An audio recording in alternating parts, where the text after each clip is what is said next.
Donc, le reconnaissable, il existe un automate qui reconnaît, ou bien il existe une expression rationnelle qui le décrit, c'est pareil. Donc, les propriétés, qu'est-ce que ça veut dire en maths, une clôture? Ça veut dire qu'il existe une opération qui reste dans le même ensemble, d'accord?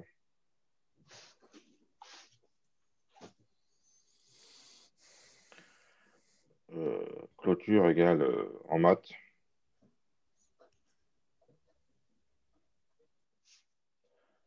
opération qui reste. Je mets ça entre guillemets parce que c'est peut-être pas très clair. Dans le même ensemble.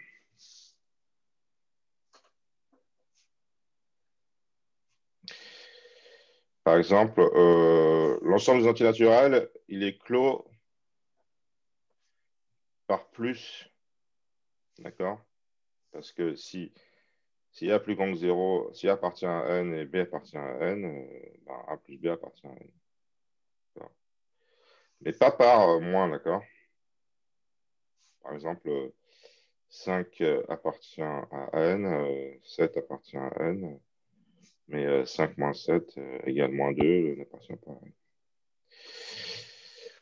Donc, une opération, c'est par rapport à une opération, donc on parle de clôture, d'accord?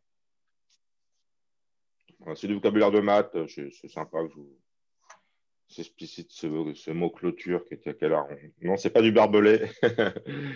C'est pas du barbelé.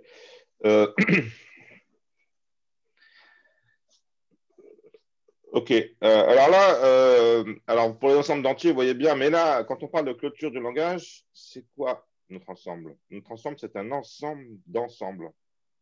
D'accord? C'est l'ensemble des langages reconnaissables.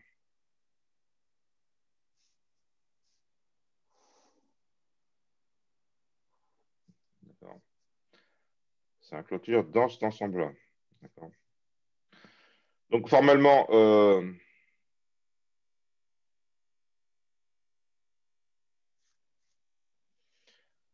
soit F, plus formellement. D'accord. Si F,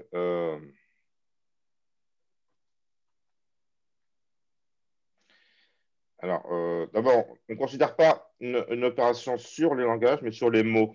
D'accord.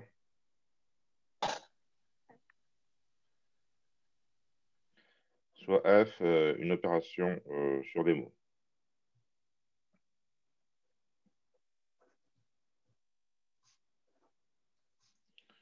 Des mots d'arité N. Alors, la vérité, c'est le nombre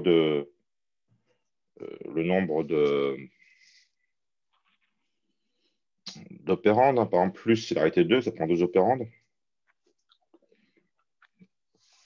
Donc, F, elle va de sigma étoile, un certain sigma étoile, puissance N, vers sigma étoile. Elle associe un mot à plusieurs mots. D'accord.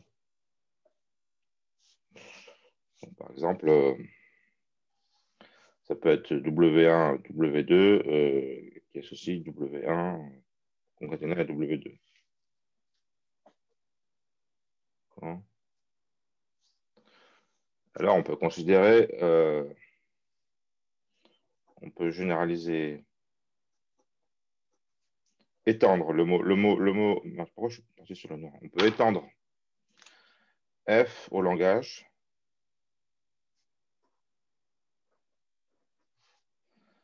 en disant F va de L1, Ln dans L et à un mot. Donc, c'est égal à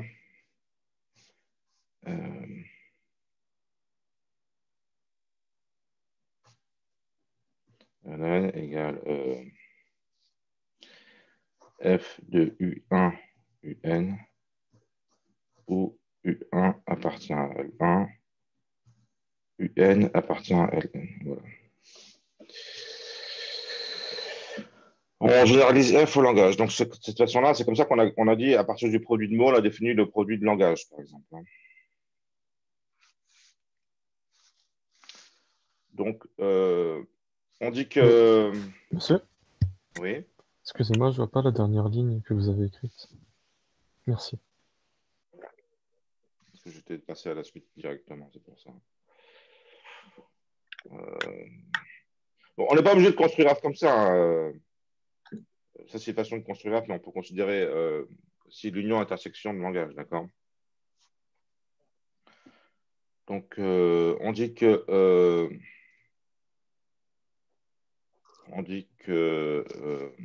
je passe à la suite. Que les reconnaissables sont clos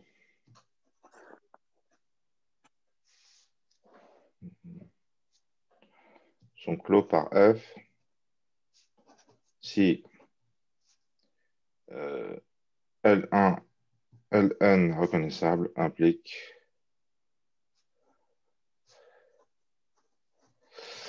F de L1, Ln reconnaissable. Voilà. On reste dans les reconnaissables, d'accord? On reste en terrain connu. Bah, en fait, il y a énormément de choses qui sont reconnaissables, d'accord? Qui sont clos. Donc, on a vu le produit. Alors, beaucoup d'opérations sont. C'est vrai pour beaucoup d'opérations, d'accord? Donc, les reconnaissables sont clos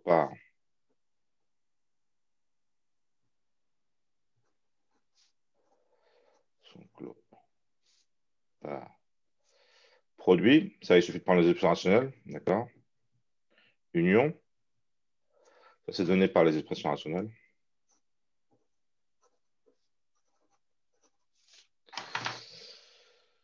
Ils sont clos aussi par intersection, démontré en TD. On a montré qu'on peut construire le langage reconnu par. On peut construire un automate pour reconnaître le langage obtenu en intersectant deux langages reconnus par des automates.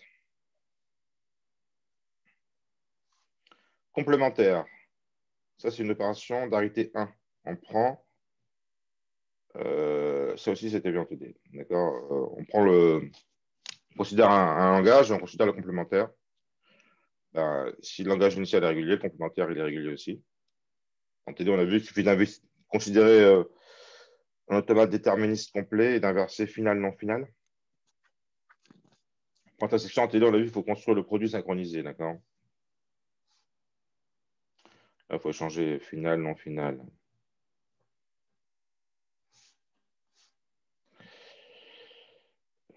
D'accord, là c'est produit synchronisé.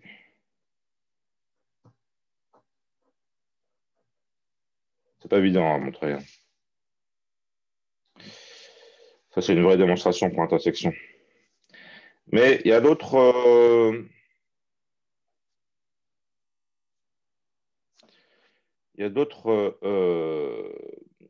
autres transformations qu'on n'a pas trop le temps de voir parce que c'est homomorphisme et homomorphisme inverse. Homomorphisme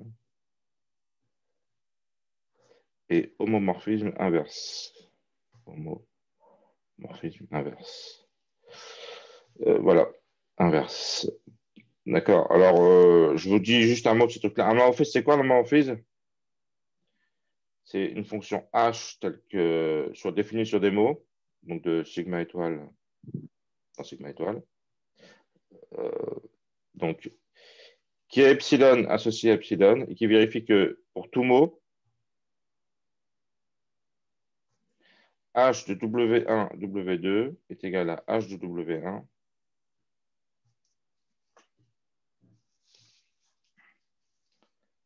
h de W2. D'accord? Le machin l'image du produit et le produit des images. Et l'image d'epsilon, h d'epsilon égale epsilon. Voilà, c'est ça l'homomorphisme. Donc, on peut étendre au langage. De la même façon qu'on a étendu le produit au langage, on peut étendre le homomorphisme au langage. On dit, ben, l'image d'un langage, c'est l'image de tous ces mots. D'accord? Donc, si un langage est régulier, son image sur le morphisme est régulier, son image inverse aussi. Ça peut servir pour faire des démonstrations compliquées. À cause de cette propriété, en fait, le homomorphisme, il suffit de définir le morphisme sur les lettres. D'accord? Pour le définir. Il suffit de définir H sur les lettres, sur l'alphabet. D'accord? C'est vrai, si vous voulez avoir l'image sur un mot, vous écrivez que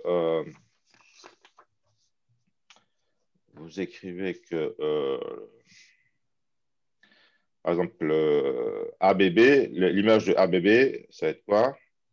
Ça va être égal à l'image de A, l'image de B, l'image de B. D'accord? On décompose sur les lettres. D'accord? Si vous connaissez le morphée sur les lettres, vous pouvez le connaître sur les mots. Voilà. Donc, à quoi ça sert l'écriture? Utilité des clôtures. Je divise ma page en deux, parce que comme ça,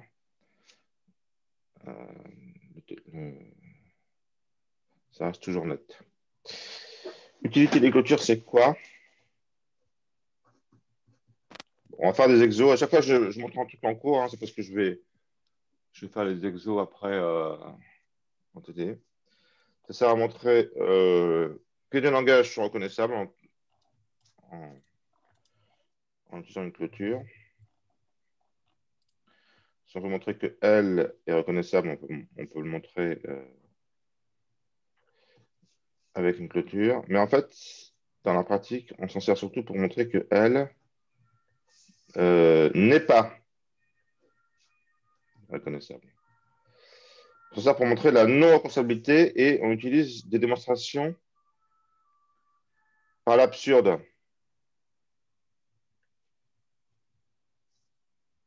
Pour ça. Démonstration par l'absurde. Donc, les démonstrations par l'absurde, on va en faire plusieurs dans ce cours et c'est important que vous compreniez comment ça s'articule. Comment ça se passe? On suppose que, on va montrer qu'elle n'est pas reconnaissable. On suppose que elle est reconnaissable. D'accord? Et en faisant, par exemple, L inter reconnaissable ou L produit reconnaissable, avec plusieurs opérations, d'accord? On applique des opérations qui sont closes. D'accord? Donc, on devrait toujours conserver un reconnaissable. Comme par exemple l'intersection, le produit, etc., l'union. On devrait toujours conserver un reconnaissable puisque on sait ces opérations sont reconnaissables et que les opérations sont closes pour le reconnaissable. Eh bien non, en fait, on target en fait toujours le même. Hein. On arrive au non reconnaissable star, on pourrait appeler la star de non reconnaissable, d'accord? Qui est ANBN. N appartenant à N. Celui-là, c'est la star des reconnaissables. D'accord? Pourquoi c'est la star? Ben, c'est le plus simple. D'accord? Donc, ce langage, il faut bien comprendre ce que c'est. Hein. C'est par exemple epsilon, AB, AABB, d'accord, etc. Il y a autant de A que de B, puis les A précèdent les B, bien gentiment, d'accord? Donc, ce langage, il faut bien le maîtriser, parce qu'on s'en sert souvent. Donc, ben, c'est la quintessence de la non-reconnaissabilité, parce qu'en fait, pour le reconnaître, il faudrait compter les A, et après vérifier qu'il y a autant de B. Et pour ça, il faut un compteur, et un compteur arbitrairement grand, parce que le N peut être arbitrairement grand, et donc il faudrait un nombre d'états non borné pour pouvoir compter, pour pouvoir stocker le nombre de A, ensuite comparer au nombre de B, il faut un compteur non borné. Donc, voilà. On en fera quelques-uns en TD, ces exos-là tout de suite après. Donc, vous allez pouvoir mieux comprendre, c'est que quand on fait des exemples qu'on comprend. C'est bien déjà que je vous explique un peu la démarche, l'absurde. C'est très élégant comme démonstration. On s'en servira aussi pour l'homme de la pompe. D'accord. Donc, comme on arrive à montrer que ANBN est reconnaissable, ben, on arrive à un truc qui n'est pas vrai. Donc, l'hypothèse qu'on a fait au début est fausse. Elle n'était pas reconnaissable au départ. Donc, faut formuler le truc. On dit si elle est reconnaissable, alors elle inter machin serait reconnaissable. Elle continue avec machin serait reconnaissable. Or, ce langage, c'est ANBN qui n'est pas reconnaissable. Donc, notre hypothèse de départ est fausse. Donc, elle n'est pas reconnaissable. Voilà.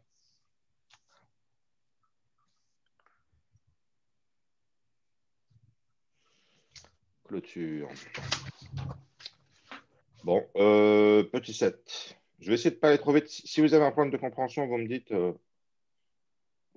je ralentis, je réexplique, je ne sais pas. Profitons-en qu'on dit en interactif. Donc, le pompage. Alors, dans cette section, je vais introduire une propriété qui s'appelle la propriété de la pompe, que je vais démontrer, parce que c'est assez facile à démontrer. Et avant de démontrer cette propriété, je vais d'abord démontrer un truc plus simple, mais qui ressemble beaucoup à la démonstration. Comme ça, vous allez bien pouvoir suivre la démonstration. On va d'abord démontrer que ANBN n'est pas reconnaissable, justement, celui dont on vient de parler. Non reconnaissable.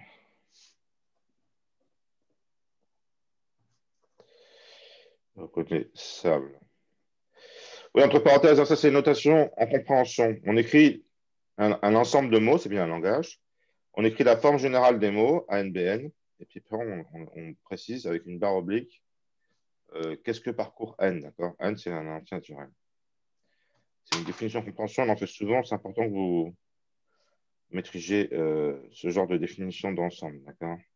Alors, je l'écris comme ça, vous photographiez ce truc en compréhension.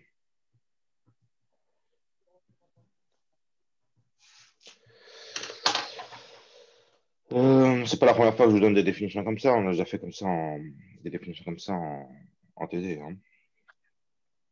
Donc, montrons que ANBN, N appartient à N, n'est pas reconnaissable. Et ça vous pose problème parce que le petit n, en fait, c'est une variable muette, en fait. Enfin, je ne sais pas comment le dire. Je pense qu'on appelle ça une variable muette. C'est un peu comme quand vous écrivez intégrale de A à B de f de x dx. X, en fait, ça décrit un intervalle.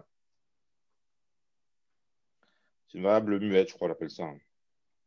Elle n'a pas de valeur fixe, en fait. Elle est utilisée à des fins d'écriture. Là, c'est pareil, c'est pour pouvoir écrire. On dit, ben, on introduit une variable, après on précise l'ensemble qu'elle décrit. Ça vous pose souvent problème, ces petits n et ces grands n. Ça, j'insiste là-dessus. Donc, pourquoi est-ce que ANBN n'est pas reconnaissable? Enfin, une démonstration, pas l'absurde, encore une fois. D'accord? S'il l'était, supposons que il l'est reconnaissable. Alors, il existe un automate qui le reconnaît, d'accord? Soit A égale donc sigma U delta, ça vous fait plus peur. Maintenant, on a fait l'exo de construction de automate, là, ça vous fait plus peur d'écrire ça, d'accord? Qui le reconnaît.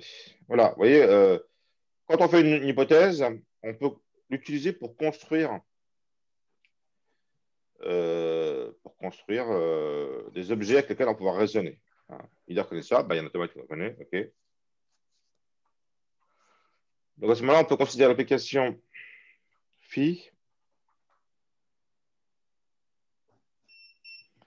qui va de n dans Q, l'ensemble des états, et qui a un petit entier naturel, associe delta, la transition de Q0 à puissance n. D'accord? C'est quoi ça? C'est l'état dans lequel on arrive après avoir lu n petit a. On suppose qu'on lit n petit a. On arrive dans un certain état. Hein, c'est ce que je vous rappelle. Hein. On suppose qu'il est déterministe. Hein. Bien sûr, déterministe complet. On peut toujours supposer ça. D'accord? Déterministe complet. Donc, c'est déterministe complet. C'est le plus clean des automates qu'on peut considérer. Donc, il existe. Donc, quand on lit, on bloque jamais. Donc, si on lit NA, on va arriver à un certain état. Et un seul, parce qu'il est déterministe. D'accord? On considère donc que cet état-là, c'est l'image par phi de n. Donc, ça associe bien un état à un entier naturel. Alors, l'ensemble de départ n, celui-là, il est infini. C'est l'entier naturel. Tandis que celui-là, l'ensemble d'arrivée, celui-là, il est fini, c'est des états. Un automate d'état fini. D'accord? Donc, ça implique que phi n'est pas injective. Merde. Ouais, c'est phi, c'est comme ça. Phi n'est pas injective. D'accord? Hein, c'est-à-dire que les images ne sont pas toutes identiques, ne sont pas toutes distinctes, excusez-moi. D'accord? Si les images étaient toutes distinctes, l'ensemble d'arrivée serait aussi infini. Il y a certaines images qui sont identiques. Il existe deux entiers NM, tels que phi de M égale phi de M. D'accord? C'est pas injective. Vous m'arrêtez s'il y a un truc que vous ne savez pas, profitez-en. Et puis, dites-vous bien, hein, si vous avez le courage de m'arrêter, si vous ne comprenez pas, il y a certainement d'autres personnes qui ne comprennent pas non plus. Et ça implique quoi? Ça implique que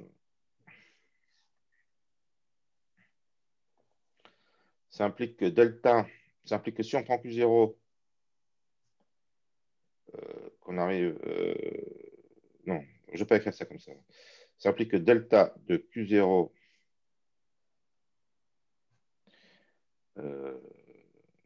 à n égale delta de Q0 à m.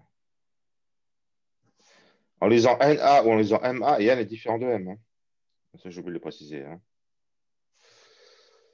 On arrive sur le même état. Donc après, si on lit encore derrière NB, comme on repart du même état, après avoir lu NA et MA, on arrive dans le même état, forcément. D'accord? C'est déterministe. Puissance M, B puissance N. Mais cet état-là, il est final. Et celui-là, donc ça implique que celui-là, il est final aussi, ils sont identiques. D'accord? Celui-là, il est final parce que NBN, c'est un mot du langage. Sauf que, donc on trouve que AM, BN appartient au langage. AN, BN, N appartient à N. D'accord? Parce qu'il est dans l'état final. Mais ça, c'est absurde, d'accord? Absurde car M est différent de N. D'accord? Ok. Donc, on a démontré que Excusez-moi, monsieur, j'ai pas compris à partir du moment où on a dit que phi n'est pas injective. Pourquoi, vu que phi n'est pas injective, ça déduit tout ça? pas injectif, ça veut dire qu'il existe deux éléments dans l'ensemble de départ qui ont même image dans l'ensemble d'arrivée. C'est ça que ça veut dire pas injectif. Donc ça, c'est cette ligne-là, d'accord? Vous suivez jusqu'à cette ligne-là? Oui, oui, oui, oui. Et là, on a réécrit ça, juste. On a écrit phi de n. Phi de n, c'est l'image de Q0. C'est l'état où on arrive en lisant NA. D'accord? On a construit des phi comme ça, en fait. Hein. C'est marqué là. Hein. D'accord. Donc, si on lit NA, on arrive dans le même état que si on lit MA, où N est différent de M. Là, c'est là que j'ai pas très compris comment ça, mais Parce qu'elle est comment, injective. N est différent de M, c'est l'hypothèse de non-injectivité. D'accord? ah oui, Injectif, oui. Non, c'est bon, j'ai compris, c'est bon. C'est bon, je viens de. Ouais, ok, c'est bon, je l'ai. Ouais, ouais, ouais. Non, mais c'est pas si facile que ça à comprendre, hein. Je vous remercie d'avoir. Merci. Ok. Donc, elle est assez simple, cette démonstration. D'ailleurs, il l'a fait en pile. Alain, il l'a fait faire en pile. Je trouve ça un peu compliqué pour pile. Euh, c'est un des derniers exos de la feuille de TD3 style. Ok, donc, alors, la démonstration du lemme de la pompe ressemble beaucoup à celle-là. D'accord. Hmm. En fait, ça, c'est une occurrence particulière du résultat suivant. D'accord. Si j'ai Q état, je le dirai tout à l'heure, hein, enfin, ouais, je peux le dire maintenant. Si on a Q état avec donc le nombre d'états, c'est Q. D'accord. Et si on prend un mot M tel que la longueur est plus grand que le nombre d'états, en lisant M, d'accord, on va passer deux fois par le même état.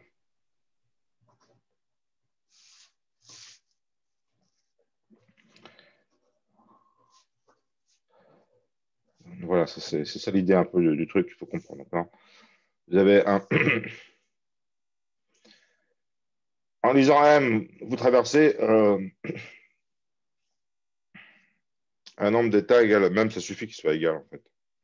Parce que le nombre d'états que vous traversez en lisant M, c'est M plus un état en fait.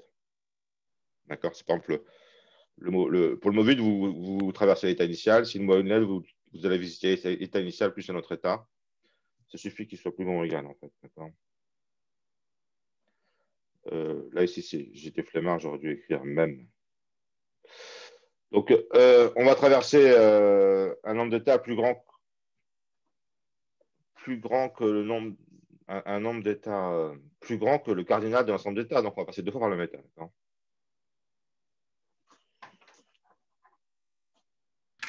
Et donc, ça va faire une boucle.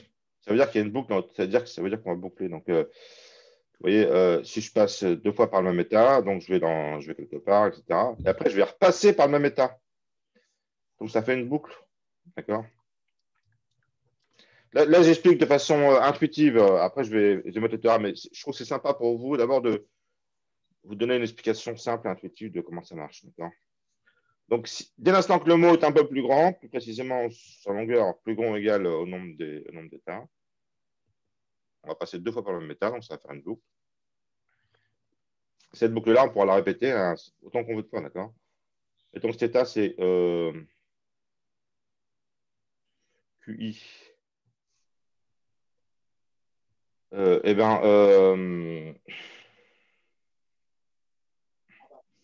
on va avoir Q0. Et puis, mettons que le mot qui fait la boucle, c'est un sous-mot euh, U, d'accord UV, non, V. D'accord. Donc, M, il est égal à U, V, W. D'accord. U, ça nous mène à QI.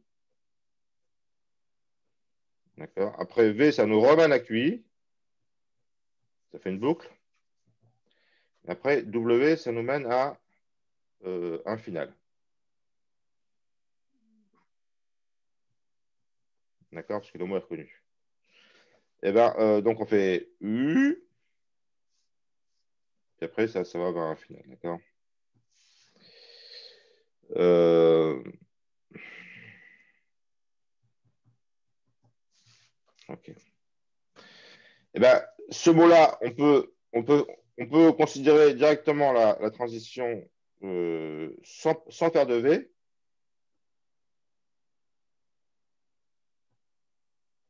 d'accord, en faisant UW, ou on peut au contraire faire deux fois la transition, la boucle, 0 U, QI, V, QI, V, QI. On passe deux fois par QI, trois, enfin, avant on y passait deux fois, maintenant on y passe trois fois.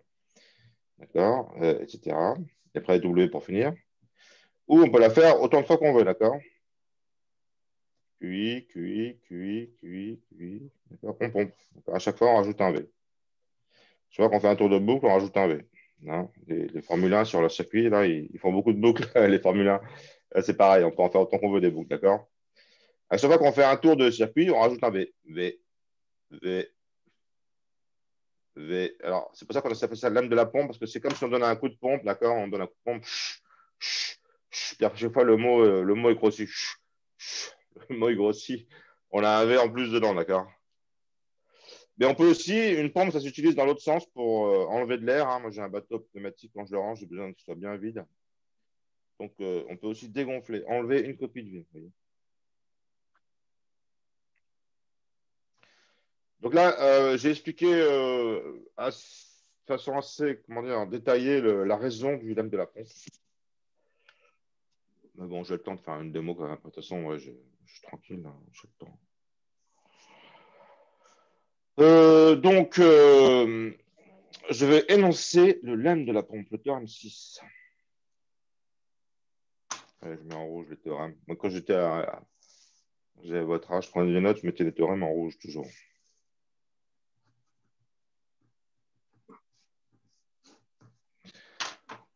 Le théorème de la pompe est le suivant. Si L est reconnaissable. Alors, les trucs que j'écris sur papier, je les écris un peu résumés. Vous avez le cours.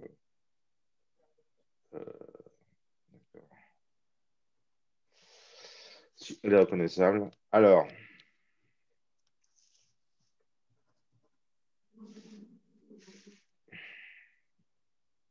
là, le but du jeu, en fait, c'est bon, de vous faire apprendre un truc assez important de la théorie des langages formels, hein, l'âme de la pompe. Parce qu'il existe pour d'autres familles de langages. C'est un truc qu'on cherche à connaître, en fait, l'âme de la pompe, à retrouver, d'accord? C'est un truc de base.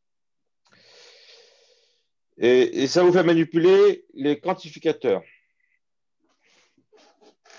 Donc, pédagogiquement, j'utilise chaque fois deux couleurs pour il existe, il est quelque chose. Il existe, en bleu, un grand N plus grand que 0. C'est un nombre naturel, strictement plus grand que 0. En informatique, 0, on note ça comme ça. Hein. Enfin, je sais pas, je laisse 0 normalement. Donc, ça appartient à un entier. Hein. Tel que, quel que soit tout mot qui vérifie, quel que soit M, alors dans le langage, tel que, ça c'est aussi un mot-clé des maths là, qui convient d'écrire, tel que sa longueur est plus grande que N. Donc, il faut prendre un mot, pour n'importe quel mot du langage suffisamment grand, hein, tout à l'heure je vous ai dit, hein, pour que ça boucle, il faut qu'il y ait suffisamment de lettres. Hein. Ah, j'aurais dû écrire ça en rouge, excusez-moi. J'utilise deux couleurs à chaque fois pour bien montrer qu'il y a un enchaînement de l'existe et quel que soit, qui est très élégant.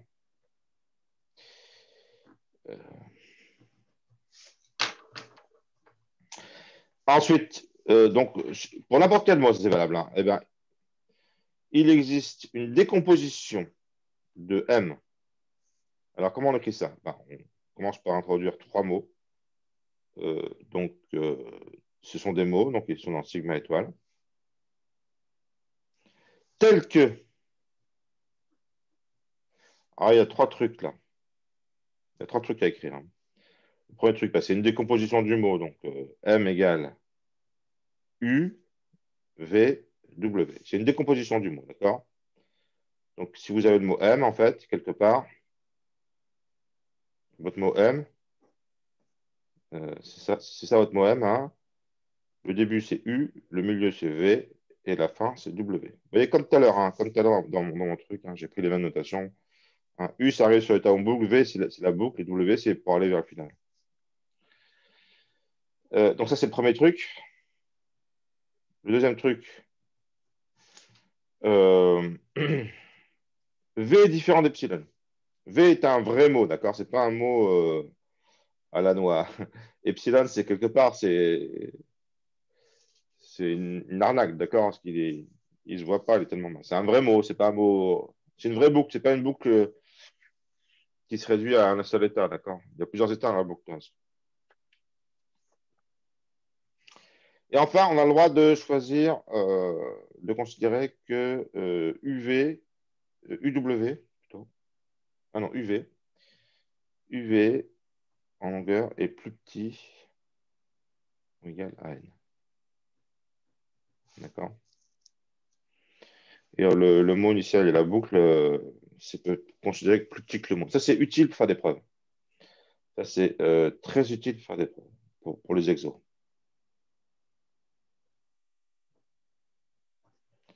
Utile pour les exos. C'est le levier qui vous permet de faire les exos en pratique. D'accord? Voilà, alors, le mot, la décomposition, donc il a une décomposition qui vérifie que c'est une vraie décomposition et que la longueur de UP est plus que. Il en existe une, telle qu'on peut pomper.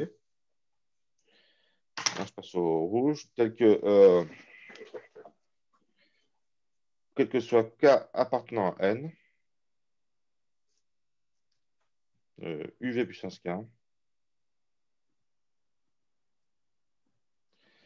et on reste dans le langage. D'accord?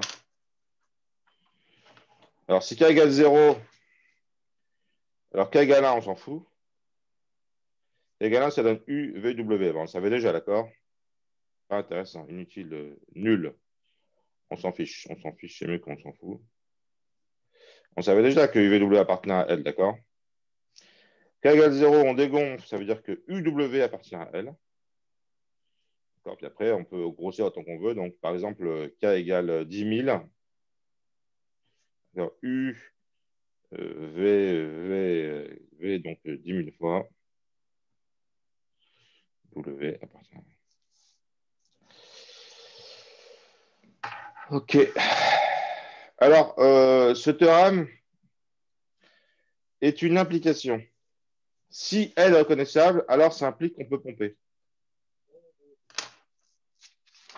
Il y a un exo dans les optionnels qui montre que la réciproque n'est pas vraie, d'accord? On n'a pas? S'il vous plaît, est-ce que vous pouvez remontrer le théorème de 2 secondes?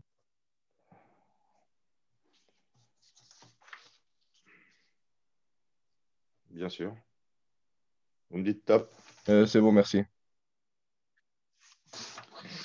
Ah bah c'était bien 2 secondes. On n'a pas comptable implique. Oui, oui, c'est l'heure de se réveiller. On n'a pas pompable implique reconnaissable. D'accord? C'est un exo des optionnels. Le piège. euh... Donc ça marche, c'est une application qui marche dans un seul sens. Pour ça, en fait, on n'utilise jamais le théorème 6, on utilise la contraposée. Alors écoutez bien, c'est important. On utilise la contraposée.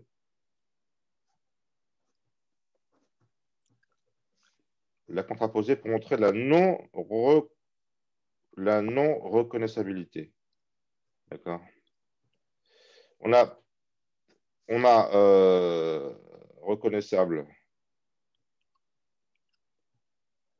implique comptable. La contraposée, c'est quoi? Contraposée, c'est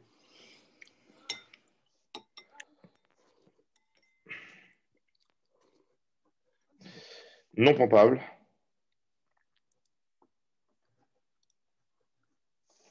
implique non reconnaissable. C'est ça la contraposée. D'accord?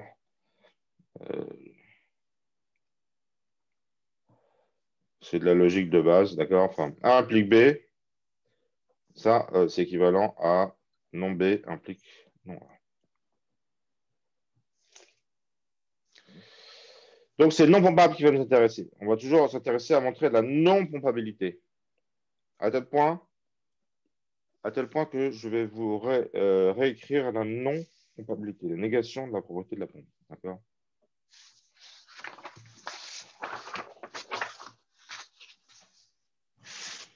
Je vais écrire en face de ce truc-là, d'accord? Alors, il existe... donc, non-pompabilité, c'est quoi? Ça c'est pompabilité.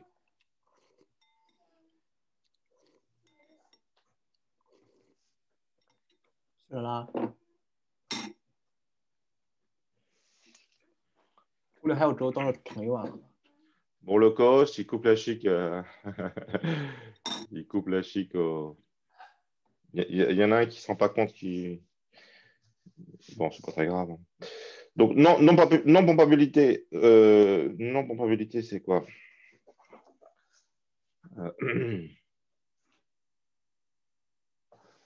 Eh ben, c'est. On inverse tous ces trucs. Il faut inverser, faut calculer la négation de ce truc-là. Ben, les il existe deviennent des quel que soit. Les quel que soit deviennent des il existe. Ça tourne comme une girouette, d'accord? Au contraire de quel que soit un truc, c'est il existe non truc. Au contraire de il existe non truc, il existe un truc, c'est quel que soit non truc, d'accord? Il existe, donc on avait ici il existe quel que soit, il existe quel que soit. Ça devient un quel que soit, il existe, quel que soit, il existe, d'accord?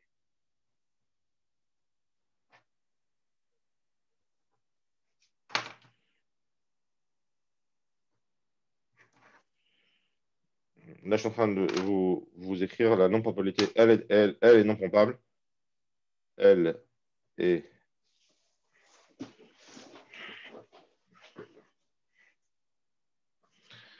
non pompable.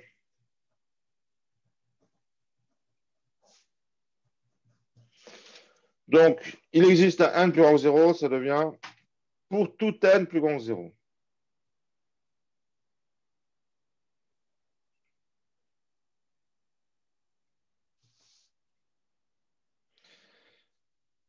Pour tout mot de taille plus grand que n, ça devient il existe un mot dans le langage. Monsieur, Oui. excusez-moi, c'est pas plutôt pour tout n inférieur ou égal à 0? Vu Non, qu'on c'est fait la juste. négation. Ah oui, oui, oui, oui, oui. Oui, c'est bien votre question. Non, c'est le truc final, le machin qui est là, en fait, il existe. C'est ce truc-là qu'on va mettre n'appartient pas. C'est juste le truc final. Les trucs du D'accord. début, ça reste tel que. Ok, on change juste le quantificateur devant, c'est tout. Ouais, Ok. merci. C'était bien de. J'ai dit le contraire tout à l'heure, peut-être, en fait.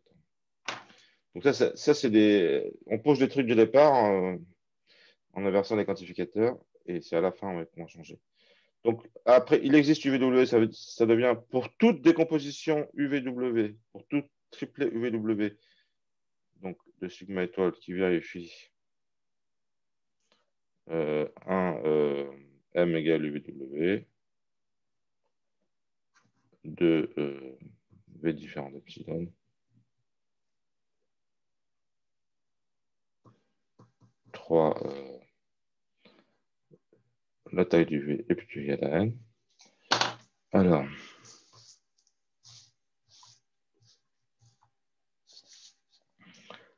il existe, alors là, le cas que ce K appartient à N, ça veut dire, ça devient, il existe K appartenant à N, tel que U, V puissance K, W, et c'est là qu'on fait le contraire. C'était marqué appartient, ça devient appartient pas. Appartient pas à N. C'est là où on exprime la négation.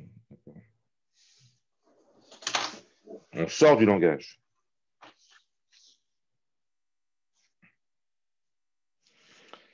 Alors ça, on va bosser ça en télé tout à l'heure aussi, hein. Vous allez démontrer ça pour certains langages, d'accord?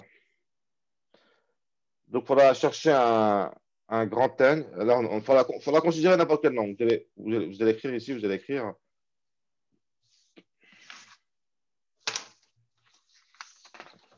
Alors, je vais en faire 4 là.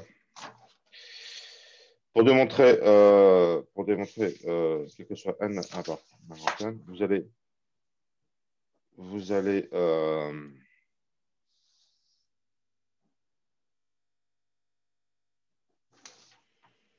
considérer soit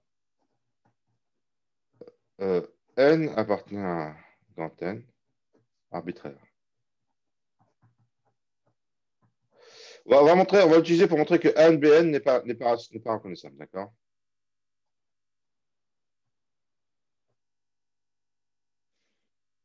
On choisit ce langage, d'accord? On va montrer qu'il est non pompable. Donc, on considère un n. Alors, notez bien, c'est un n majuscule. Ce n'est pas le même n que ce petit n. Les deux s'appellent n, mais ça, c'est une variable muette. Ça, c'est un entier. Il est un peu comme le petit n, le grand n. Parce qu'il est arbitraire, d'accord? Il peut être choisi comme on veut, mais on en prend un quand même, d'accord? Mais il peut être arbitraire. C'est très abstrait, ça, quelque part, d'accord? Vous avez du mal à écrire ça, hein. Vous confondez le grand n et le petit n. Hein, ça, c'est un petit n qui est utilisé pour décrire toute la forme des mots. Ça, c'est un grand n qu'on choisit arbitraire. C'est pour ça que je prends la peine d'écrire soit arbitraire, pour que ce soit clair. J'aurais dû l'écrire en rouge, d'accord? Parce que c'est quel que soit. J'aime bien changer de couleur, donc je l'aurais écrit en rouge, d'accord? Donc, j'aime bien changer de couleur, c'est pédagogique. Après, le il existe, là, c'est à vous de bosser. Le il existe, vous allez chercher un mot qui vérifie deux trucs. Il vérifie qu'il est dans le langage et qu'il a une taille plus grande que n. Alors, qu'est-ce qu'on prend? On prend en général le premier qui sort du chapeau. En général, il suffit d'en passer petit n par grand n. Pourquoi? Parce que il va être bien de taille, il est dans le langage, puisqu'on a remplacé petit n par grand n. Et il vérifie que la longueur c'est égal à 2n, c'est bien plus grand ou égal à n. D'accord? Il suffit que ce soit plus grand ou égal. On s'en fout s'il fait 2n, 3n, 4n, ça va, il faut que ce soit plus grand que n. D'accord?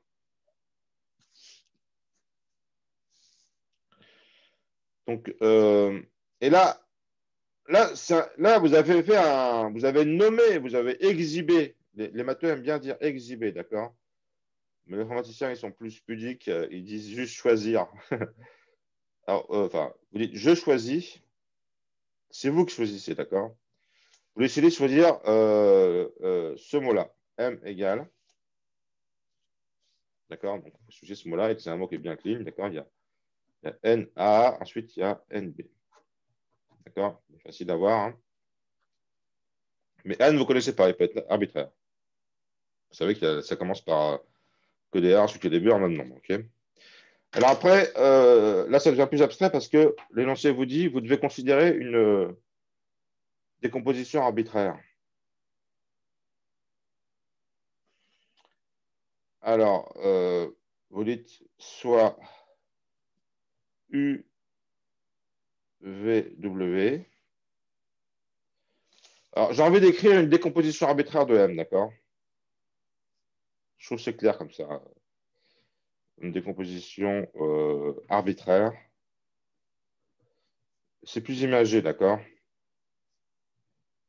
De M.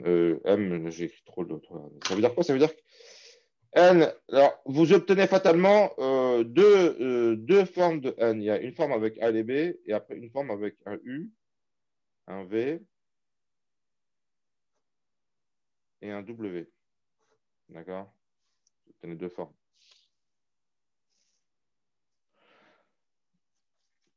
Et parce que vous obtenez deux formes, alors cette décomposition, dire que c'est une décomposition, c'est juste dire que M est égal à UVW. C'est ça une décomposition.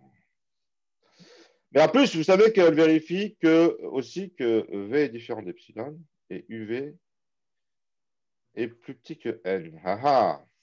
Et là, en mettant en relation les deux, UV plus que N, ça va vous mettre de l'eau, ça va vous servir parce que vous allez voir en fait que graphiquement, ça se voit.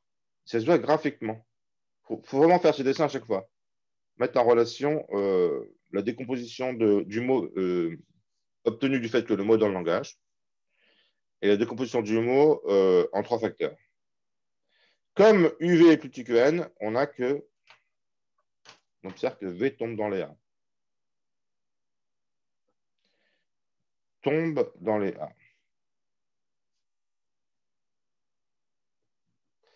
Alors, vous voyez, c'est un peu bizarre de dire il tombe dans les A. Il tombe pas dans les pommes, il tombe dans les A, quoi. Ouais, parce qu'il y a NA au début et UV c'est petit que N. Donc forcément, il tombe dans les A. Ça se voit graphiquement. Pas besoin de démontrer ça plus. On pourrait démontrer plus formellement, mais j'en sais rien. Enfin, si, on pourrait le faire, c'est sûr, mais ça se voit, quoi. Donc, quand vous faites votre juxtaposition, vous constatez en général, vous obtenez en général une propriété sur V. Et pourquoi ça vous intéresse? Ça vous intéresse particulièrement parce que V, c'est celui qui est pompé après, d'accord? Donc, maintenant, vous savez qu'en fait, V, il est de la forme A puissance K. C'est que des A. D'accord? C'est A, K fois. Vous connaissez la forme de V? Vous ne connaissez pas K, mais vous en foutez. Vous savez que K, bon, ça peut être 2, 3, 1. C'est pas 0 en tout cas, d'accord? Parce que V est différent d'epsilon.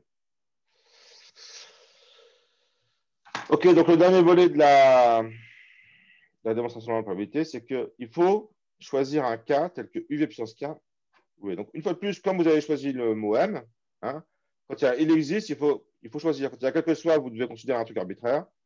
Quand il existe, il vous faut choisir un K. Donc là, il suffit de choisir K égale 2. Donc, vous pouvez dire, je choisis K égale 2. Je vous demande d'écrire je choisis. Ça met bien en évidence le fait que c'est vous qui construisez la valeur, d'accord, qui a marché, d'accord. D'accord, je vérifie que U V au carré W n'appartient pas à L. Pourquoi? Ben,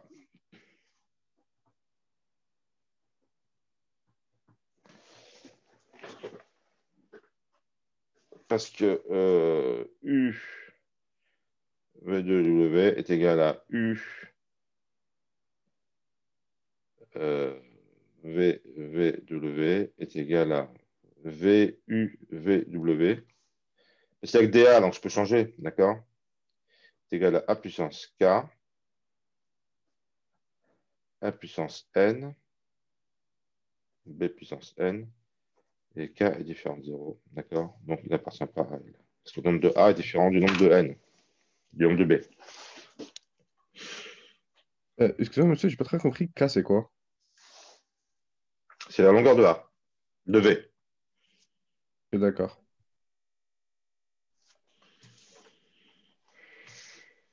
Mais ça, c'est les démonstrations que vous devez savoir faire. Et c'est mieux de, quand vous la faites, c'est important que vous compreniez ce que vous faites.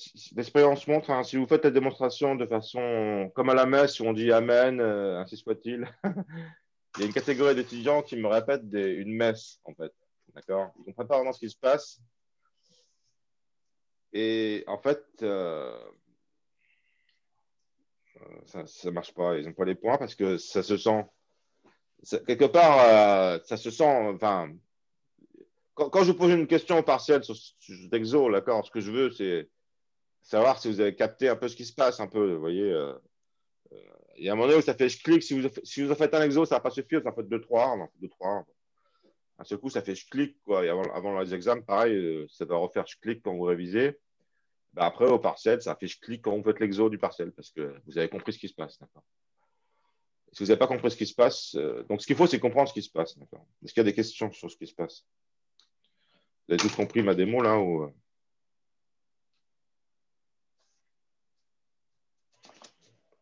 Là, on doit montrer un enchaînement de.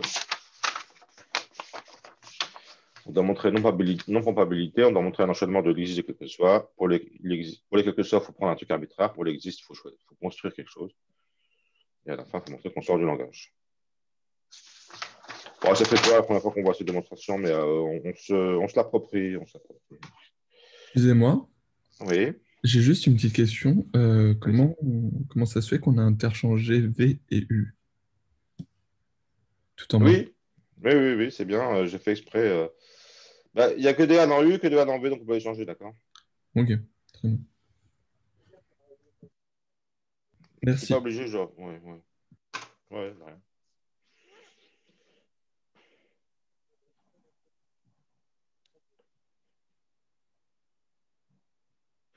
Ok, je continue. Donc, 2, 3, 4, 5, 6. Alors, j'ai maintenant au programme décidabilité et pompage. D'accord? Clôture, pompage, j'ai fait. Alors, la preuve, je n'ai pas envie de la faire formellement. Regardez le cours, d'accord.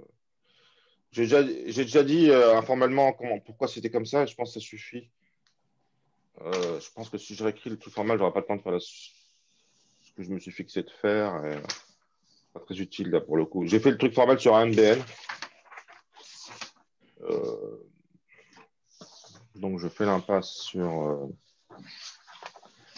la preuve formelle du pompage que vous avez en cours. Et maintenant, je vais passer nettoyage. Donc, c'est la feuille 6.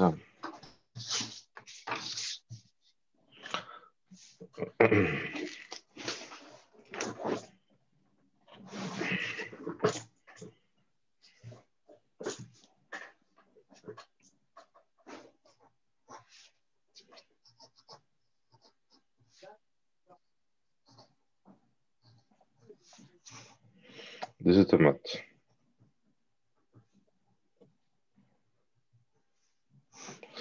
Ah, nettoyage. Alors,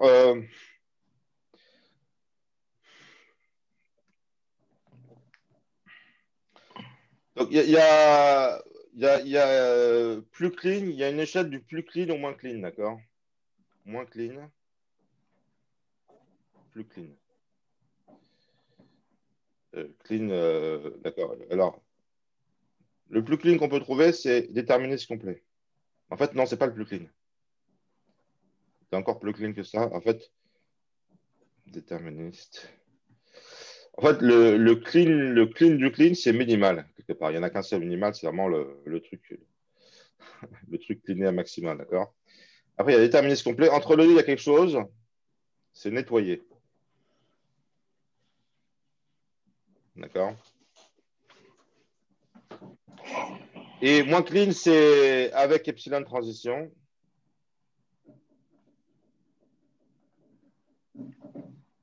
D'accord? Après, il y a un truc intermédiaire, c'est non déterministe. Oui. Donc alors, je dis quand je dis moins clean ou plus clean, c'est parce que ça devient minimal, c'est clean parce que c'est vraiment le plus simple à représenter en général. Il y a le moins d'états possible, d'accord? Déterministe complet, c'est plus clean par rapport à epsilon transition déterministe parce qu'on a la propriété que pour chaque mot, on arrive à un et un seul état. Non déterministe, on peut prendre plusieurs chemins. Epsilon transition, et en plus de ça, il y a des chemins. Il n'y a pas besoin de lire de lettres pour aller d'un état à un autre, d'accord? Des transitions vides. Donc, c'est plus expressif, ça ajoute de l'expressivité à chaque fois qu'on remonte vers le moins clean, mais du coup, on a des automates avec des trucs, ça peut faire beaucoup d'états, d'accord?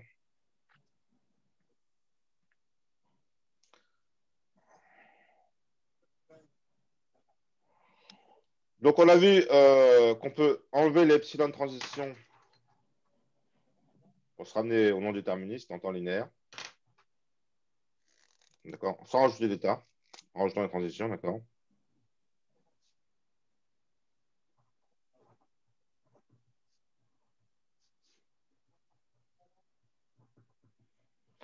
On a vu qu'on peut passer de non déterministe à déterministe et aussi complet, d'accord? C'est déterminisation.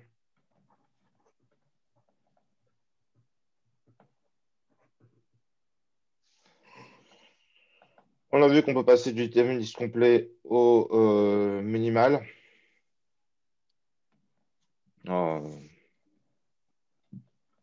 Minimiser.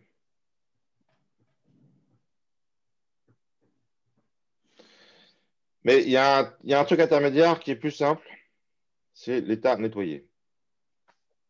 Alors, qu'est-ce que l'état nettoyé?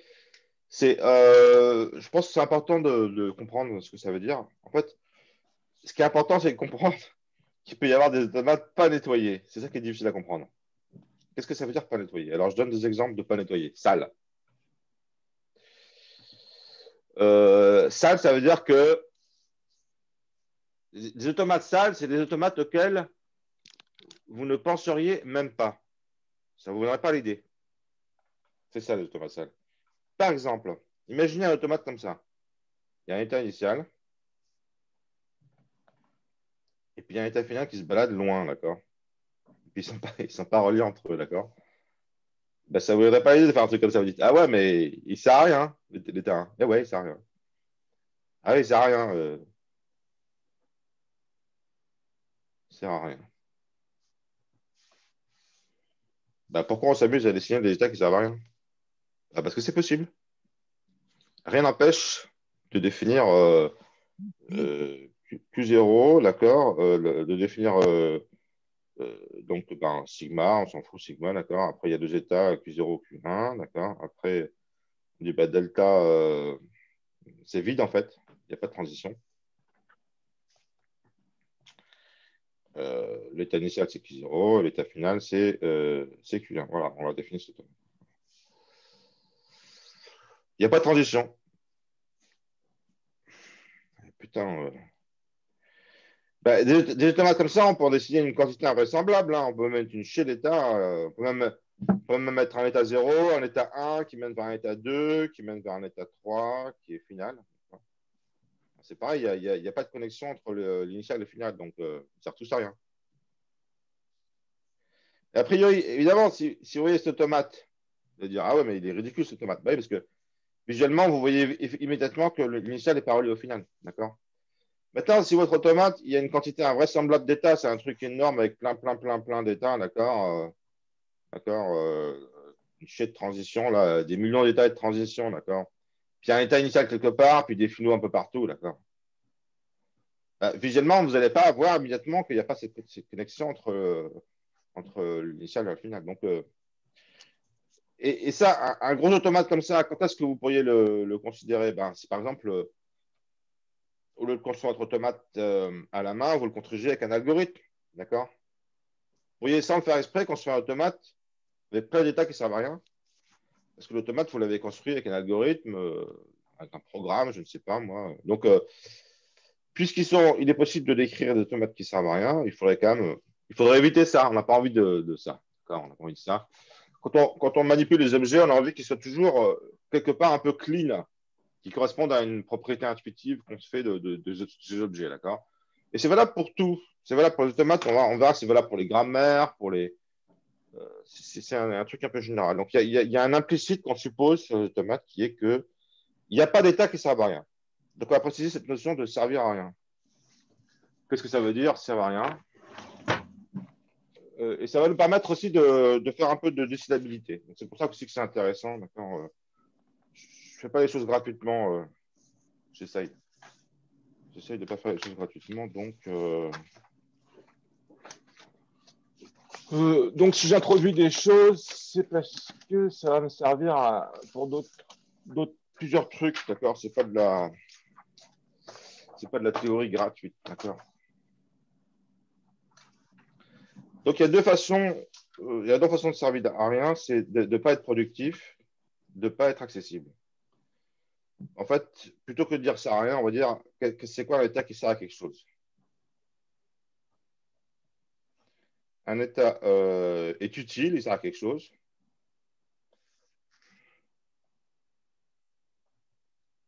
Si. Alors, il est accessible.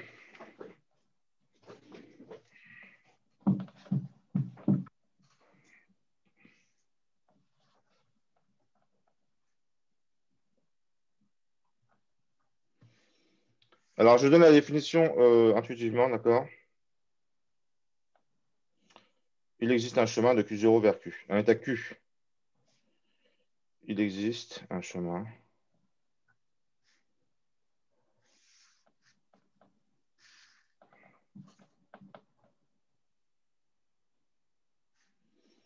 Q0 via un certain mot W. D'accord?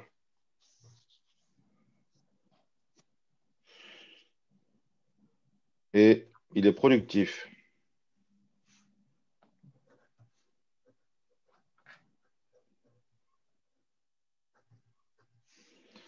Il existe un chemin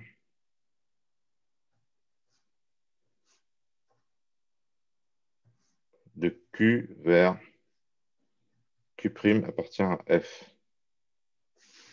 De Q vers un final. D'accord? Voilà. Donc, accessible, si mon état Q n'est pas accessible depuis Q0, ben, il ne sera jamais atteint. Donc, il ne sera pas utile. Donc, je peux le virer. Productif. Alors, la poubelle n'est pas productive.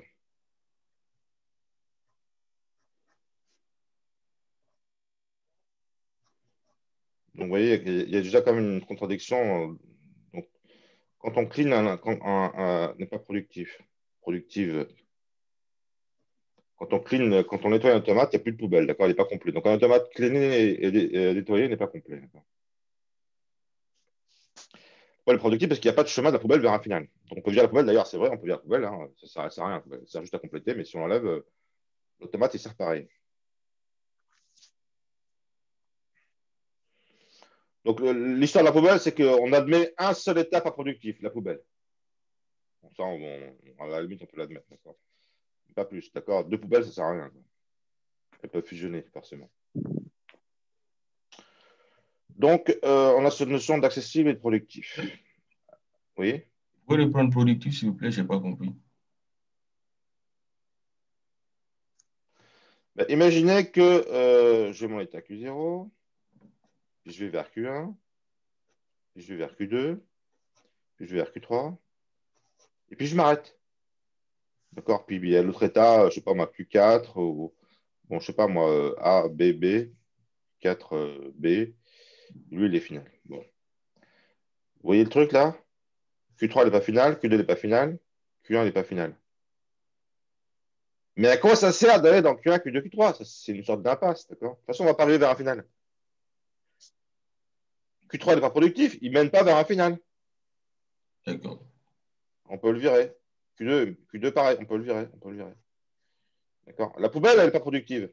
Si vous avez une poubelle, d'accord, on reste dedans tout le temps, la poubelle. Donc, on ne peut pas l'avoir en état. C'est là on l'utilise des fois, d'accord? Pour montrer qu'il existe des états qui ne sont pas productifs, c'est quand même intéressant, d'accord? C'est bon, vous avez compris, d'accord? Oui, c'est bon. Vous voyez, au passage, hein, j'aime bien votre question, de toute façon. J'aime bien toutes les questions. J'adore qu'on pose des questions en cours. Du coup, j'ai l'impression que il se passe quelque chose. Je ne sais pas, vous voyez que c'est un peu interactif. Hein.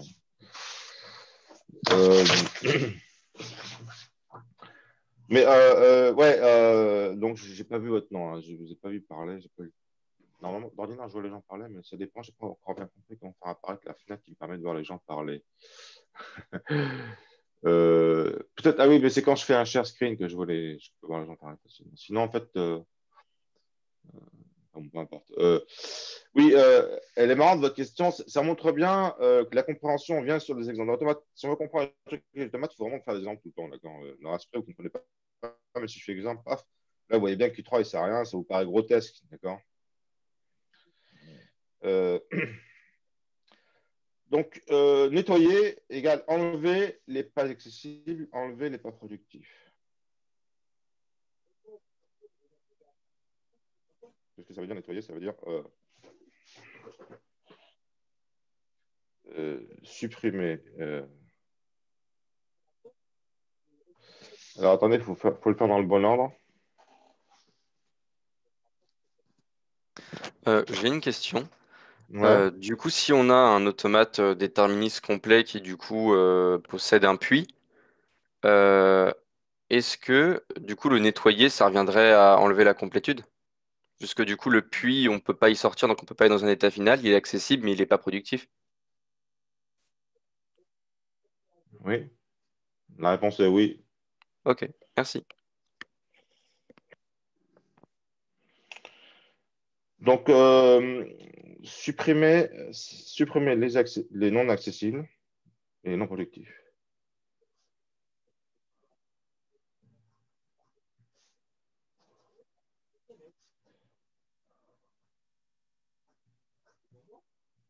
OK.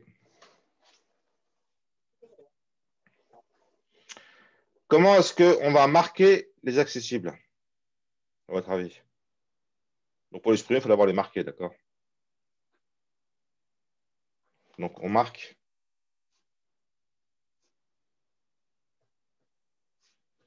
les accessibles et les productifs. Et on supprime les autres, d'accord?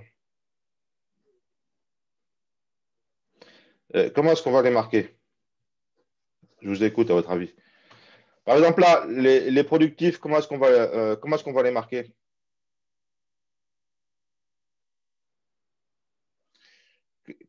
Bon, comment on va les accessibles? Quel est l'état accessible qui est trivial?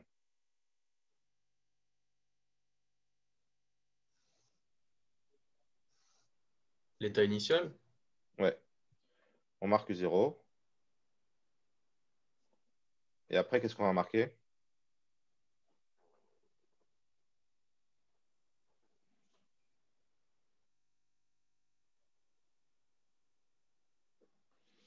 Les états auxquels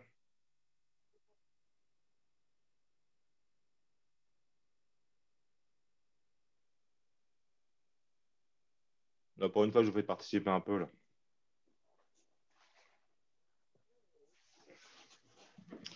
Donc, on a marqué Q0. Quel est l'état accessible? Par exemple, sur le dessin, c'est lequel état accessible qui est facile à voir? État Les final. deux états. Monsieur, on voit plus trop bien votre feuille. Oui, Je oui, pense que je suis en train vous d'écrire écrivez en dessus. bas. Ah, mais excusez-moi, excusez-moi. Ok. Merci. Q4, et puis, il y a un autre accessible, c'est lequel? On voit tout de suite qui est accessible, c'est la Q1. Pourquoi? Parce qu'ils sont accessibles, parce que ils sont connectés à Q0 qui est accessible, d'accord? Est-ce que Q0, il est accessible, monsieur? Techniquement, il n'y a pas de chemin qui va vers lui. Si, c'est le chemin réduit de longueur nulle. Ah, d'accord. Donc après, on marque les états.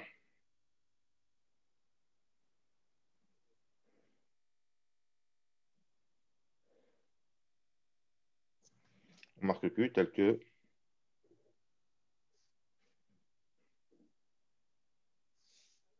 Pourquoi est-ce qu'on marque Q4 et Q1 là? Parce que.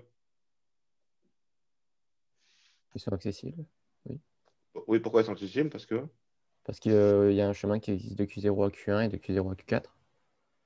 Et que Q0 est. Enfin, c'est pas un chemin, Euh, c'est mieux qu'un chemin, c'est quoi? Une transition? Une transition. Monsieur, dans ce cas, tous les états de ce graphe sont accessibles, non? Oui, oui. Le problème, c'est la productivité dans ce graphe-là. Ouais.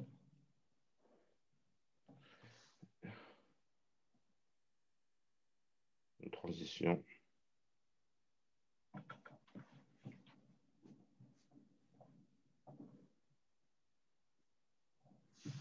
D'accord? On rajoute des états Q, dès qu'il existe Q' accessible, et une transition de Q' vers Q. Donc, vous voyez comment ça va marcher cet algorithme, hein. D'abord, on va considérer que Q0 est accessible. D'accord? Après, on va rajouter Q1, Q4. Après, on va rajouter Q2. Après, on va rajouter Q3. On va dire stop, tout est accessible. Si jamais il y avait d'autres états qui se baladaient ailleurs, là, par exemple celui-ci, là, on aurait trouvé qu'il n'était pas accessible. Parce qu'on n'aurait pas marqué.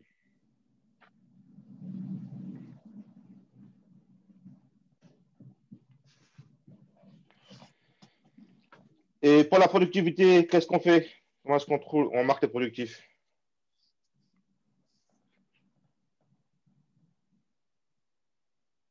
On a Q4, non? Oui, parce que Q4, c'est un état. Final. Voilà. Donc, on marque les finaux.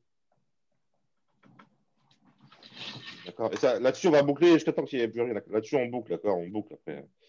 Donc, on marque les finaux. Et on marque Q tel que, je vous écoute.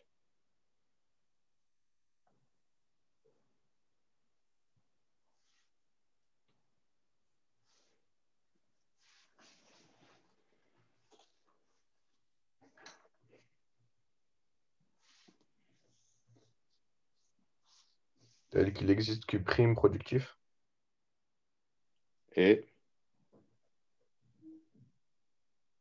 Et une transition entre Q et Q'. Voilà, c'est dans l'autre sens, ça marche. D'accord. Et on boucle jusqu'à temps que ça s'arrête, d'accord?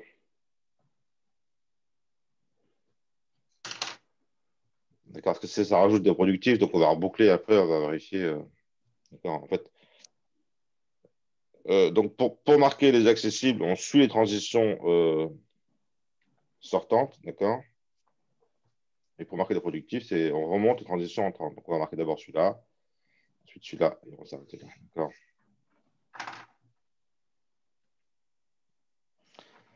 Alors, quel temps vous pensez que ça va prendre? Après, on vire les non productifs et les non accessibles, d'accord? Quel temps ça prend?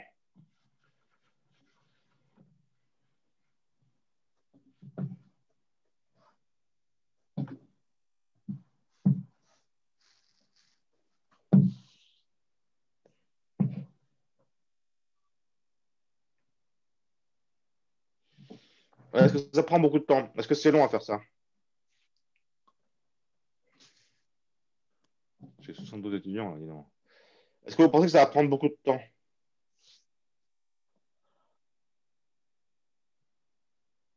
Allez-y, lancez-vous, là. Ah, oui, c'est ça. M, on me dit, ouais, c'est un peu ça l'idée, ouais. J'ai pas vu le chat, excusez-moi. Ouais, il n'y a pas eu beaucoup de chat, hein. Ça prend un temps proportionnel à quoi, en fait? Oui, pas M. Non, oui, c'est M. Jérémy. Au M. nombre d'états? Le nombre d'états, d'accord? Le nombre d'états, grosso modo, d'accord? D'accord. Q. D'accord? Donc, on appelle ça, c'est linéaire, d'accord? On dit que ça prend un temps linéaire. C'est rapide. Un temps linéaire. Parce que c'est grand taux, d'accord? Grand taux de Q. Ce qui compte, c'est on peut faire 2 fois le nombre d'états, 3 fois le nombre de temps, on s'en fout. Ce qui compte, c'est que c'est proportionnel au nombre d'états, d'accord? C'est super rapide, d'accord? Donc, on va pouvoir nettoyer un automate. Ça, c'est une opération super rapide. De la même façon que ça aussi, là, hein, enlever les déterminations, ça aussi, c'est linéaire en nombre d'états. D'accord. Ça, par contre, ça peut être exponentiel. Ça peut être exponentiel. Parce qu'il y a un nombre exponentiel d'états quand on déterminise, d'accord? Donc ça, c'est linéaire.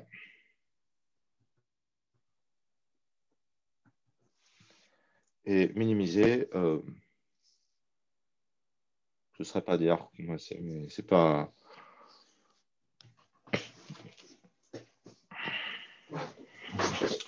Je pense que ça, on peut dire que c'est inférieur à quadratique parce que vous êtes déjà à la louche, d'accord? C'est inférieur au cube carré parce que chaque étape, peut-être Q au cube, je sais pas. Enfin, c'est un truc polynomial, d'accord? Puisqu'il y a un nombre d'étapes inférieur à Q, d'accord? Chaque étape, elle prend un temps proportionnel à Q. Je pense que c'est quadratique. Une étape.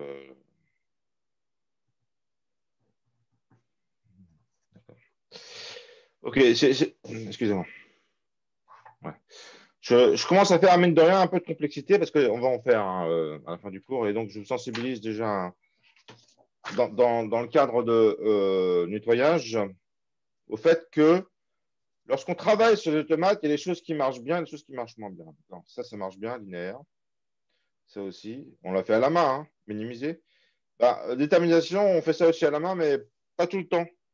Et l'exo qui merde là en cours avec, vous voyez, un A en énième position, un B en énième position avant la fin.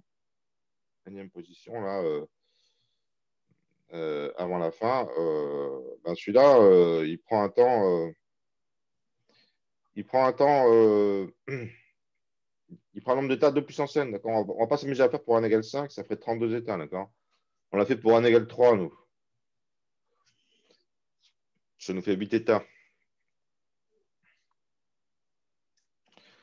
Donc ça marche pas tout exponentiel, ça marche bien sur les petits seulement, pas sur les grands, pas sur les moyens, d'accord?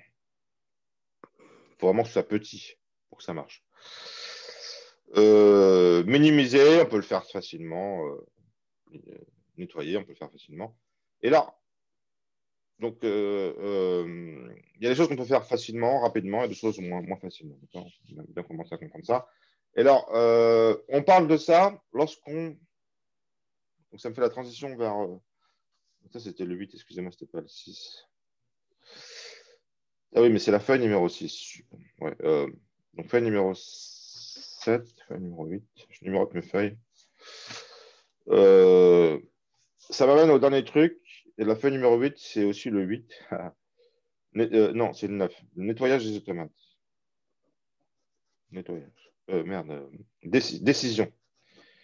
Décision. Alors, il y a un truc en temps linéaire.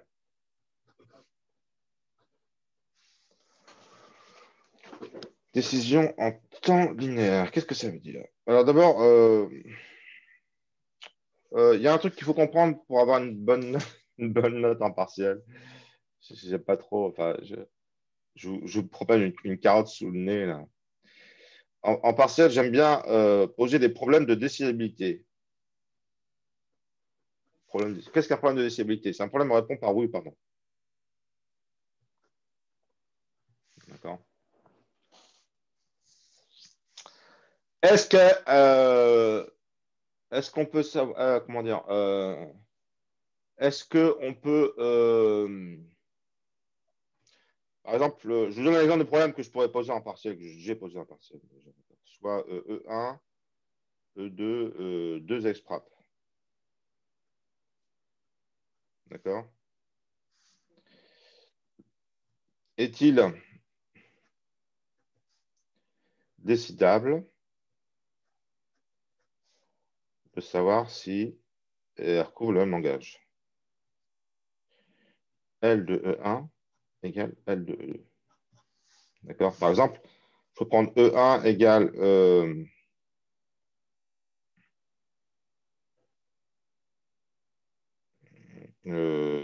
A plus B étoile. Non, attendez. Je vais prendre E1 égale L1 plus L2 étoile. Et puis E2 égale L1 étoile, L2 étoile, étoile. D'accord. Ou L1 et L2, c'est des trucs, d'accord. Ben, en fait, on a montré, enfin, je sais plus si on a montré, mais c'est vrai, c'est un résultat qui est vrai, d'accord. L1 plus L2 étoile est égal à 1 étoile, L2 étoile, étoile. Les expressions rationnelles sont différentes, mais les langages sous-jacents sont les mêmes, d'accord. On pourrait faire aussi un truc plus simple, hein, on pourrait faire L étoile, étoile égale L étoile. Ça, on l'a démontré, vous vous souvenez. Enfin bon, E1 et E2 sont des expressions rationnelles différentes. On pose la question, est-ce qu'on peut décider, savoir si les langages sont égaux? Alors, décider, c'est pas vous qui décidez, c'est l'algorithme, d'accord? Parce qu'il existe un algorithme qui répond oui, non. Est-ce qu'il existe un algo qui répond oui, non, qui peut répondre?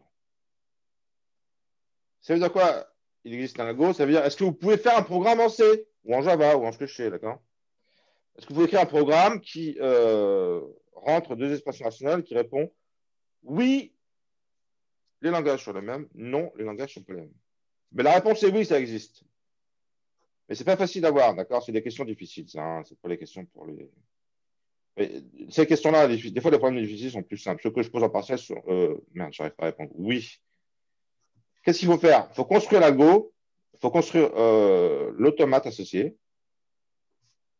construire l'automate de E1, d'accord? Construire l'automate de E2, donc, qui s'appelle A1, A2, minimiser A1, d'accord? Minimiser A2, d'accord? Et regardez si c'est pareil. Regardez si A1 égale A2 à un renommage près. Je vais essayer de mettre les états en correspondance, d'accord? C'est ça l'égalité entre automates, d'accord? On met les états en correspondance. Par exemple, ces deux automates, euh,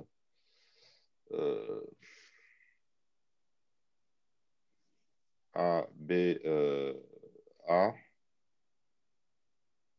d'accord? Celui-là et celui-là. c'est les mêmes. D'accord? C'est juste qu'il faut renommer le 1 vers le 2 vers le 1, d'accord? Ils n'ont pas les mêmes numéros, c'est tout. La numérotation n'est pas la même. La numérotation des états n'est pas la même, mais sinon, c'est les mêmes, d'accord? Donc, à un renommage près, à une numérotation près des états. Ça, c'est un algo que vous pouvez faire pour savoir si deux expressions rationnelles reconnaissent le langage. Donc, quand on vous demande si un problème est décidable, en fait, c'est pour tester déjà si vous avez compris ce que ça veut dire décidable. D'accord? Et en général, vous ne l'avez pas compris. Et on se montre en partiel quand je pose des questions de décidabilité, le simple mot décidable vous fait peur et vous faire une sortie de route. Donc, le vide est-il décidable? Vous voyez, dit comme ça, ce n'est pas du tout clair. Le vide est-il décidable? Vous ne comprenez pas ce que je veux dire. Il faut que j'explique. C'est du vocabulaire, en fait. Hein. Ça veut dire soit A, un automate. D'accord. Est-ce qu'on peut décider si le langage reconnu est vide ou pas? Est-ce qu'il existe un algo qui prend en entrée une description de l'automate, donc c'est-à-dire sigma, Q, delta, Q0, F. Ah, c'est compliqué à prendre ça en entrée. Vous voyez, il faut coder ça en C, avec une structure de données, delta, c'est une sorte de graphe, des états, et c'est pas trivial. Hein. L'algo, il prend donc un machin qui peut être vachement grand, d'accord, un truc super gros, d'accord. Il doit répondre, oui, oui, le langage connu est vide. Une question qui a l'air super con. Oui, le langage je connais, il n'y a aucun mot qui est reconnu. Ou, si, il reconnaît un mot. Ouais, c'est une question qui a l'air con comme ça. Hein. Donc, la difficulté là-dedans, c'est de comprendre l'énoncé. C'est ça qui est difficile, c'est tout. Vous de comprendre l'énoncé, vous pouvez apprendre facilement pourquoi. Parce que pour savoir si le langage reconnaît vite, qu'est-ce qu'il suffit de faire? Il suffit de nettoyer. Il suffit de nettoyer. Et ça vous savez qu'il existe un algo qui le fait. Non seulement vous savez qu'il existe un algo qui le fait, mais vous savez en plus pourquoi. Parce qu'une fois qu'il est nettoyé, si jamais il n'y a rien qui est connu, votre automate il va se réduire à un seul état. Il n'y a pas de finaux, d'accord? Vous allez arriver à cet automate-là, d'accord? Il y en a un seul. Parce que l'automate qui reconnaît le langage vide, d'accord? Il n'a pas de finaux, il a un seul état, d'accord? Chez sigma, il y a juste un seul état. Il n'y a pas de transition. L'état initial, c'est cet état-là. Et il n'y a pas de finaux. Voilà, c'est ça l'automate qui reconnaît vide. Et s'il y avait d'autres états, il serait non productif. Il serait inutile. Il serait inutile. D'accord? S'il y avait un seul état qui était utile, il y aurait un mot reconnu. Donc, tous les états sont utiles, sauf l'état. On garde quand même l'état initial, qui a beau ne pas être productif, comme c'est l'état initial, on le garde. Je parle un peu beaucoup, hein, excusez-moi. Donc, le problème du vide est-il décidable? Oui, il suffit de nettoyer. On part d'un automate déterministe, d'accord? Mais alors, ça marche même pour les non-déterministes, d'accord? Maintenant, si je pose la question en partiel, une année, je l'ai posée, le plein est-il décidable? Est-il décidable? Savoir si... Alors, oui, alors c'est décidable, et en plus, c'est décidable en temps linéaire. D'accord? Parce qu'on a vu que nettoyer, ça se fait facilement, d'accord? Oui, en temps linéaire, en plus, c'est ça, d'accord? Le plein est stable. Le plein, c'est savoir si L de A, savoir si le langage reconnu par l'automate est égal à sigma étoile, à tous les mots. Est-ce qu'il reconnaît tous les mots? Oui. Oui, si A est déterministe complet. Donc, déterministe, d'accord? Parce qu'on complète en rajoutant une poubelle, d'accord? L'algo, c'est quoi l'algo? C'est on complète en rajoutant la poubelle. On complète et on inverse final, non final. Non final. Et on nettoie. D'accord? Et si on arrive à... Donc, on obtient A', d'accord? On nettoie. Non, on obtient A' à la fin. D'accord? Et L de A' égale vide. Si seulement si. L de A égale sigma étoile. Voilà. Bon, je m'arrête là. Et par contre, si A est non déterministe, ça va être aussi vrai, mais en temps exponentiel. Si A est déterministe, c'est linéaire, d'accord? Mais parce que toutes ces étapes sont linéaires. Excusez-moi, j'ai une question. Oui. On inverse final, non final ou final et états initiaux? Parce que du coup, tous les états qui sont entre l'état initial et l'état final sont des états techniquement non finaux non plus. On inverse final, non final, on a fait un TD la semaine dernière. Oui, mais est-ce que c'est pas initiaux plutôt? Enfin, l'état initial et les états finaux? Non? On inverse final, non final. Je m'excuse de répéter bêtement le même truc. Ok, bon. J'ai pas fait d'erreur. Ouais. Parce que vous Ça mélangez complètement. complémentaire et miroir. C'était avec le miroir qu'on inversait final et initial.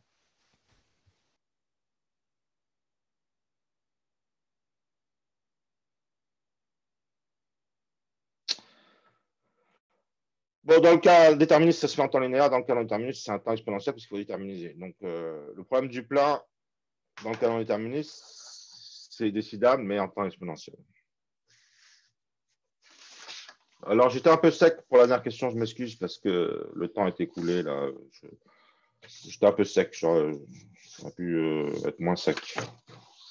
Je m'excuse, des fois, je suis un peu sec. J'essaie de ne pas l'être.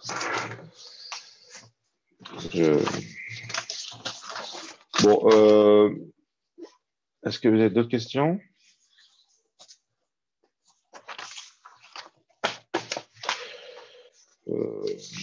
Oui, si je veux répondre à la dernière question qui m'a été posée en étant moins sec. On inverse final non final parce que on veut calculer les complémentaires, d'accord? Parce que le complémentaire de vide, c'est sigma étoile, d'accord? C'est pour ça qu'on inverse final non final. Quand on a un automate qui calcule un certain langage, qui est déterministe complet, on a vu en TD que pour trouver un automate qui reconnaît le complémentaire, il suffit d'inverser final non final si l'automate est déterministe complet. Donc, on veut savoir si l'automate reconnaît le plein. On se ramène au problème de savoir si un certain automate reconnaît le vide. Et c'est quoi cet automate? C'est l'automate qui reconnaît le langage complémentaire du plein. Pour ça, il faut passer au complémentaire. D'accord? Excusez-moi, j'ai une question. Oui. Juste, je comprends pas pourquoi on complète, pourquoi on a besoin de compléter. Avant de. Ben ça, c'est le résultat du TD. Parce qu'en fait, on trouve le complémentaire en avançant final, non final. Si ça marche si seulement si l'automate est complet au départ. Parce que s'il est complet et déterministe, c'est une version assez clean d'automate dans mon échelle de cleanitude. Là. Euh, il est où ce truc-là? Oui. Déterministe complet, c'est quand même assez clean. C'est pas pareil. Hein. C'est clean parce que vous avez toujours ce fameux résultat quand il est déterministe complet. Vous arrivez dans un et un seul état, tout le temps, pour n'importe quel mot. Vous voyez? S'il n'est pas complet, vous allez bloquer potentiellement. S'il est complet, non. Déterministe complet, un mot vous mène vers un état et un seul état à chaque fois. C'est vraiment une propriété très élégante. Hein. Et donc cet état, s'il est final, c'est reconnu. S'il n'est pas final, c'est pas reconnu. Donc on avance en final, non final, on passe au complémentaire. Ok, très bien. Merci. Une dernière question. Je comprends pas Oui. la dernière ligne que vous avez écrite tout à la fin, Oui. sur la dernière feuille. Oui. Euh, Donc, L A prime est égal, donc Égale l'ensemble vide équivaut à, et après j'arrive pas à lire. L de A égale sigma étoile. Le problème du plein. Oh, ok. Merci beaucoup. Vous prenez des notes sur ce que j'écris Ça, c'est dans votre cours, hein, qui est quand même à peu près propre. Hein. Modulo quelques erreurs. Hein. Vous l'avez dans le cours qui est sur le campus, hein, quand même, tout ça. Hein. Monsieur, Oui. s'il vous plaît, c'est quoi le plein? Bah, c'est sigma étoile, c'est tous les mots. C'est le problème. Quand je dis le problème, le plein, c'est le problème du plein. En fait, je fais exprès de vous de pas être clair. C'est pédagogique. Peut-être c'est très con. Hein. Mais en fait, vous voyez, vous vous dites, mais c'est quoi le plein, mais c'est quoi le vide? Parce qu'en fait, ces problèmes ont des noms pas très clairs, en fait, pour mettre le focus sur le fait que ce sont des problèmes en eux-mêmes. D'accord? Il y a le problème du vide, savoir si un automate reconnaît le vide. Il y a le problème du plein, savoir si un automate reconnaît le plein. Et il y a le problème du mot. Le problème du mot, vous avez vu l'an dernier avec l'algorithme CYK. Pour un mot donné, savoir s'il est reconnu ou pas. D'accord? C'est facile. Hein? C'est un problème qui est intéressant avec les grammaires. Hein. Pour les tomates, c'est facile. Il suffit d'essayer de reconnaître ce mot en suivant un chemin, regarder si on arrive sur un final. Ça, c'est facile. C'est trivialement décidable en temps linéaire.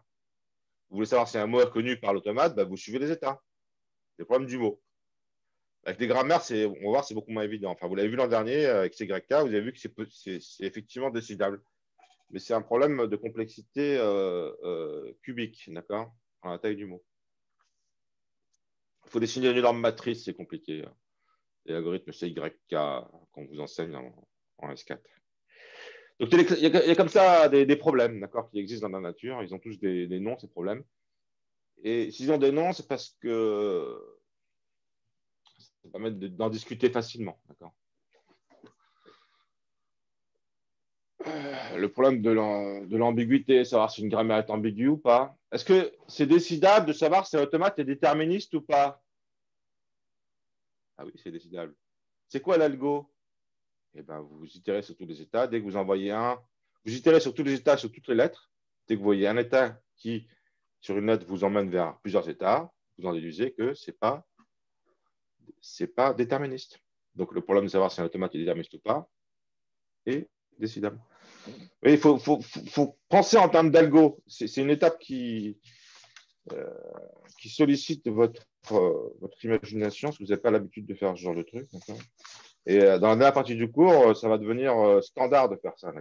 Donc, si on fait ça déjà maintenant, c'est parce que ça vous prépare aussi à la dernière partie du cours, les machines du Turing. Où là, ça devient en fait la question qu'on se pose tout le temps. Est-ce qu'il existe un algo ou pas qui fait le truc? On se pose des questions de cet ordre-là. Bon, allez, la pause s'impose. Tout de suite.